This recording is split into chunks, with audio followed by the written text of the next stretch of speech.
Well, hello, welcome to I Love Gay today. And we are here with Kelli Carpenter and Ann Steele. How are you two? We're happy to be here. Thanks for Oh, having us. like I said earlier, like I feel like I've known you over the years because you guys are just so good at not only creating this wonderful content, but the way you tell the story and the way you share it out there makes me feel like I know you intimately.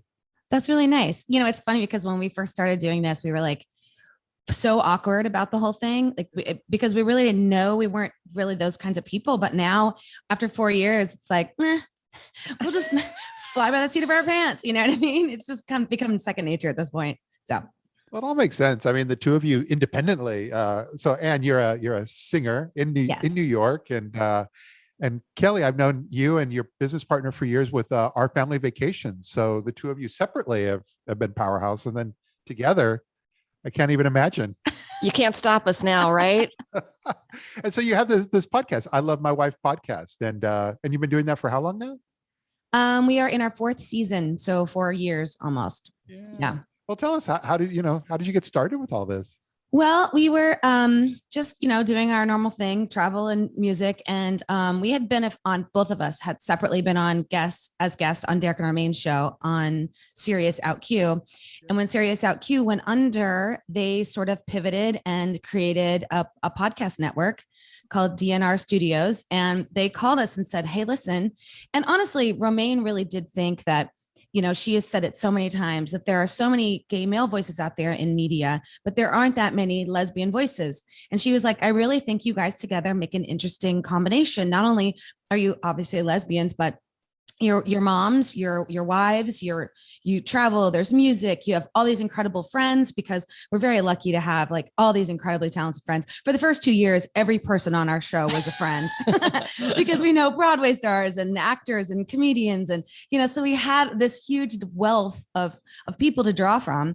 And so after the second year, we were like, oh, wow, now we have to actually like work to get people. So that was also really fun too. And now we're having all these incredible guests that we never would have met in a million years had we not had this podcast. So we do count it as one of the big blessings of what this has offered for us, that we've met so many incredible new people. No, the really funny thing is you'll appreciate this. How we had to come up with a name for the podcast, and how we came up with the name is Anne likes to post on social media, as you know, and she would post like a really cute picture of us, and underneath it in like the caption, she would write hashtag I love my wife. Yeah. And Seth Rudetsky, it drove him crazy. He was like, oh, I'm so I love my wife, and we were like, what are we going to call it? And all of a sudden we're like, let's call it a hashtag I love my wife. Like it was literally a joke. And now it's what our podcast is called. And we have to post it all the time.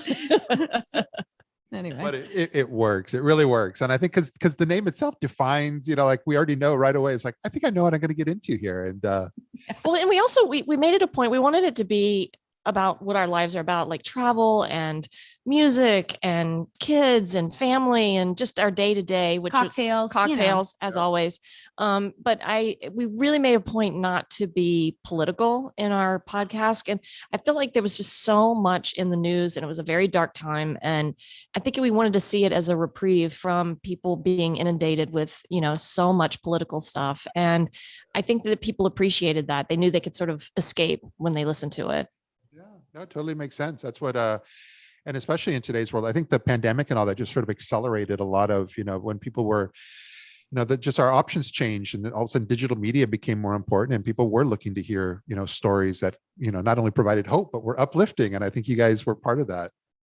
Yeah, I mean, we were podcasting live from our sofa in New Jersey. It was very exciting, but super exciting, guys. We tried to keep a sense of humor about it. However, we were just talking about this the other day. We got guests. So normally we would always be in studio in New York, and we did not like to do phone-ins because I just feel like they're not as personal. It's harder to connect to the person, especially like I like this platform because we're looking at you. We can have a conversation. You can physically feel what the conversation is, and it's not this like, just absent voice, and so we didn't do phoners ever, hardly, unless we had no choice. Yeah. But then once we were in lockdown and we got Romaine brought us this amazing board, and we started to Zoom all of our interviews, we suddenly were open to not just people that were going to be in New York or were New Yorkers.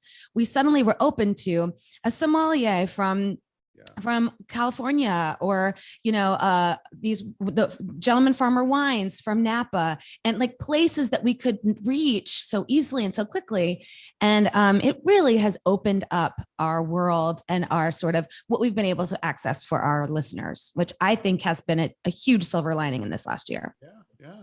I love hearing that story. Actually, I really do. Yeah, because I've been on the internet, doing these business things and creating websites and so forth. For now, it's like 26 years. But back in the day when we were starting, it was the first times we were just connected. We were connected. We were communicating. That's how when you mentioned Romaine, and that's how I met the folks you work with at DNR Studios, Derek and Romaine. It was back then in the Planet Out and Gay Wire days. Mm-hmm.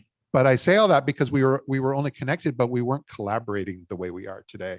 And so I think the pandemic may have accelerated that trend that was already happening, which is now not only can we chat and email and share online, but now we can actually do things like this. We can actually collaborate and have conversations and communicate through Twitter and Instagram and so forth in a way that we were never able to do before. And I think it's changed everything. I know. I think in so many great ways, like for this kind of thing, it's so great. However, we have teens, and I cannot imagine what it must be like to be a teen in this world with the constant access of social pressure and anxiety because of the constant social connection. You used to go home when you were a kid. If you had a bad day at school, you go home and you go to your room and you're like, I'm not picking up the phone. Yeah. And it's in the hall attached to the wall. You know what I mean? And so, but now it's like your phone, you're constantly, it's this crazy. And that's another thing. Part of our life is so this juxtaposition of having a family as well, and this watching kids grow up right now, especially during this pandemic, which has just been horrible. But it's an interesting, the social piece, all the positive that it has, there is also so much negative, difficult stuff that comes from it. Anyway, that was just a little side note. No, I agree with you. It's going to be, history will be interesting at how they talk about these times because we're in such transitions for things. And that's what I was saying. The pandemic accelerated some, but the difference is, I'm well into my mid 50s now. And when I started this, I was 28 and now mid 50s. And the difference you see today is just that on my phone, I turn off most notifications, with Facebook and Twitter. I don't want to get that stuff on my phone all the time. But someone 20 years younger can't imagine why I would ever shut those off. They have those that's their lifeline is having that. And that's a disconnect. I could never, I never want to be that connected. Yeah, no, it's true. And you see these kids that, the cyberbullying and all the stuff that takes place. And I can't imagine growing up during the time period of having an iPhone. I mean, it's really the phone. It's huge. It's a game changer. Yeah, but it opens up so many other wonderful possibilities. Yep, yes. And it's keeping the world more honest as things keep changing and things happen in real time, and we get to see somebody taking their camera and we see the video for better or for worse. So, right. But those are all that's just the crazy times we're in, and this is just part of that. But I do like the story, because I was always wondering, here you are, interviewing folks out in Sonoma and Napa, and now it makes sense because of the way we all are able to work. But how do you kind of choose? Because I know I know a good cocktail is always a big part of your shtick, but I noticed between beautiful travel locations, but then also just some wonderful wineries and so forth, it seems like you have some good themes. Well, yeah, go ahead. Well, I was going to say that, a lot of people, we ask people to send in guest ideas because like we said, we drained our friend pool and we've had some of them back on again, but I think that to reach out and get more authors and activists and chefs and sommeliers and I think that to expand it to guests that we think would be relevant to our audience. But it's been great to have people recommend people. Yeah, and anybody that's listening to this that has ideas, please send them our way because we can sit around and talk to each other and come up with ideas, but that's just two brains coming together. We need more brains to get us ideas. In the beginning, also, we were very, very focused on only featuring LGBTQ people on our show. So whether it be actors, we have so many Broadway friends. And so we had a lot of Broadway actors in the beginning, comedians, drag queens, we had authors, we had all these different people, but they were all gay or LGBTQ, let's say, okay. Somewhere on the spectrum. And And now what we've kind of discovered is that is not necessarily the most important thing, even though that is still a primary goal. We want to feature people that are interesting to our community. It doesn't necessarily have to be a gay person. We've had activists on, we've had, we've had a few authors, which I love having an author on. We just had a couple on, a pair of sisters on that wrote a book from the town that we live in, and that was just really interesting. You know what I mean? And entrepreneurs are really fun to have on too. Oh, I love it. It's just interesting for us too, because I feel like every time we do it, because obviously we have to do the research for every guest or read the book, and we've had one of our friends, he's now a friend, I'm going to just call him, his name is Jeffrey Eisner, and he's written this Instant Pot cookbook, and he's just released his second one. He released his first cookbook right as the pandemic hit, and it sold 500,000 copies. Most cookbooks sell 5 to 10,000 ever. Yeah. He sold 500,000 copies in his first cookbook, and it was only a year ago, and now he's released the second one. But this is a guy that we've seen in the past year and a half. Literally, his life has changed. And it's just been really fun. That's all I can say. And we've had him on again because we were like, we have to talk to you. You're amazing. You have to come back. So, we've had out athletes. We've had 2 former NFL players that are out, Ryan O'Callahan and Ezra Tuaolo, both come on our show. Fantastic people, tell their story. So important. We've had female athletes, Sue Wicks, basketball player, WNBA. Odessa Jenkins. Yeah. I mean, like football, female football player. I mean, just cool people. I feel like that is something that I've really found, because at one point we were like, maybe we're done. Maybe we're just like, it's enough, 3 years, that's enough. Right. And then we were sort of like, but we're home. Why wouldn't we? We've also done things where we take an idea, like, let's just talk about, travel, and we'll bring in somebody from a river cruise line, somebody from a cruise line. And we have like 4 or 5 guests that cover one topic. And that's sort of fun too. I mean, it's a little bit of an editing extravaganza, but it's really fun. But we're very lucky that we have a fantastic producer named Cam at DNR Studios. Yeah. And we basically just load all this up to him, and he makes magic happen. No. Yes, but you're the one who made the magic when you were down in the Caribbean at a Belmont resort, I think. And those photos, you really sold it.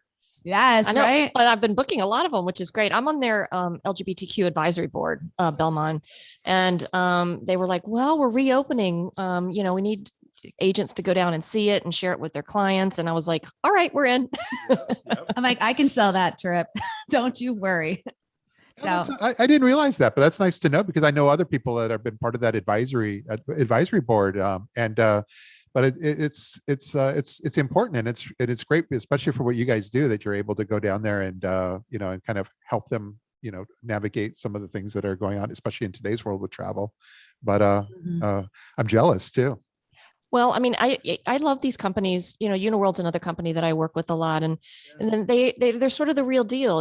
They're looking from inside before they go out to try to sell their product, of changes they can make, how to cater to our community, and how to make the experience, really perfect and seamless. And I think that they are doing a great job. I just want to say, this is a funny story. We were on a Uniworld cruise, and it was a site visit for her, and so we were there, and they do this LGBTQ sensitivity training from everyone in the entire, from the president of the company all the way down to, the porters, literally. And so we were there, and we were the gays in the village is what I always like to say. We were the only gays on the boat, and we're pretty sure. And we were at the bar, and we were all sort of dancing. We met all these young, like, other agents that were on board. Yeah. And so we were all dancing, and then a slow song came on, and I was like, we should just dance and get it over with and just break the ice. Right. And so then we slow danced, and everyone was like, they wanted to hang out with us. We were the coolest people there. They were like, the gays are the cool people. So, we went up to the bar, and the bartender said, I am so happy that you're here, because we have had sensitivity training, and I'm so excited to put it into action. And I was like, we need 2 cocktails then. I was like, okay, just be sensitive. Is that sensitive about my cocktails? I don't know. Did you ask them if they had equality vodka in the back? I mean, they should. Everyone should ask for it. Yes, I'm glad you brought that up. So, on our podcast, we have a fantastic sponsor called Equality Vodka. Yeah. Equality Vodka, we met Bert Gallagher, who's one of the co-founders of it, in Dallas, Texas, through friends. And it's two straight men that own this company. They believe very strongly in equality, and 20% of all proceeds on every bottle go back to LGBTQ causes fighting for equality. Yeah. And based in Texas, but they have pours in New Jersey and California, and they're absolutely fantastic. Every week he makes a cocktail for our guests, and it's been something that we started at the very beginning. We just adore them, and we the want to guests support them. love it. Yeah, they love it. They're like, I get my own cocktail. And usually when we were in studio, they thought we were actually going to serve a cocktail to them. And I'm like, no. I'm like, it's just a virtual thing, guys. You'll have to meet Alex Rodriguez out in Los Angeles. He does a podcast and a show called On the Rocks on Air. And when you go as a guest in his studio, right there, you have your cocktail in hand, and it's quite fun. Oh no, he's putting us to idea. shame. We might need to make our quality vodka drinks now. Dang it. It's a little early in the day when our podcast was live to be drinking vodka on it was 1 o'clock Thursday at 1 o'clock. It used to liven me up, and now it just put me to sleep during it. Exactly. It'd be nap time after. Like, we have to go home after this. Sorry. I love this. But no, mostly I'm just really glad that, you're able to take a few moments of your time to share some of your story with our audience. And more importantly, I'm very much looking forward to back, because I know we've connected at conferences and so forth, but when we could actually just hang out, and it would be wonderful to connect in the real world. That would be fantastic. Yes, and you definitely need to be a guest on our show. Oh, that would be fun. Right? Oh, yes. All right. Turn we'll email those tables around. A little quid pro quo. I love that. Okay, perfect. We'll email you some dates. Sounds good. I love it. In the meantime, I hope you're set to have a wonderful week, and look forward to connecting soon. Thank you so much. Thank you for having us. Thanks for being here. Bye-bye now. It feels good, so good.